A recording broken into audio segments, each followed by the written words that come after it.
Welcome back to our Health Mobile app series.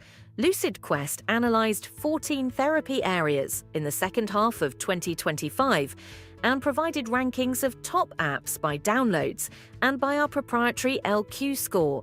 For full rankings and insights, download the complete report. Let's explore the highlights. Alzheimer's disease and dementia app ecosystem is dominated by cognitive training and brain game apps focused on general brain fitness rather than disease-specific support, with limited scientific referencing and few validated interventions. Arthritis apps primarily focus on pain tracking, symptom diaries, and daily self-management, using medical language but offering mostly high-level evidence and limited clinical integration.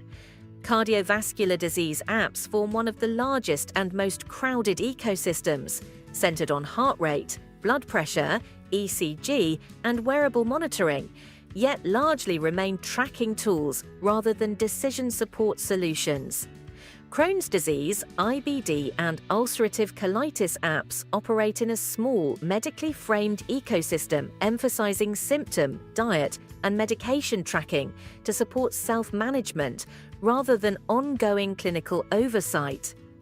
Diabetes apps reflect a relatively mature therapy area built around glucose monitoring, insulin tracking, and lifestyle management, with strong daily integration but limited automated treatment adjustment.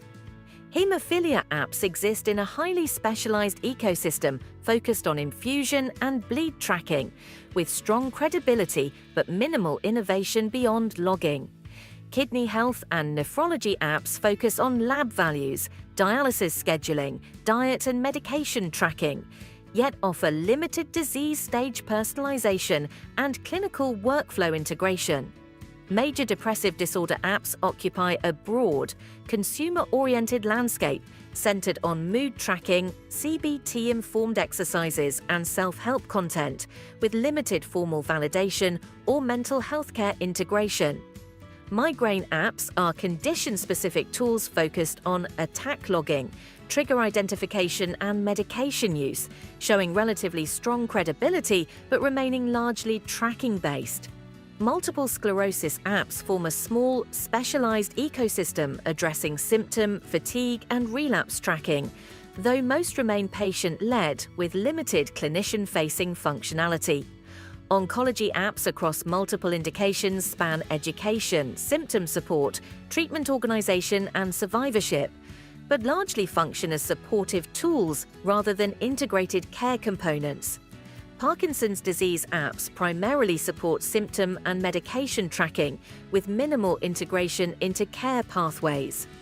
Psoriasis apps are mainly used for flare tracking, photo documentation, and treatment adherence, while validated outcomes and treatment optimization features remain rare. Respiratory disease apps are clinically framed around asthma and COPD monitoring, inhaler use, and spirometry-related features, yet mostly follow a track and report model without proactive treatment optimization. Across therapy areas, the app's ecosystem is mature in tracking but underdeveloped in clinical integration, validation, and outcome-driven intervention. To access complete rankings, validation data, and strategic insights, download the full LucidQuest report. Contact us at info@lqventures.com for expert insights, and don't forget to like, share, and subscribe for more updates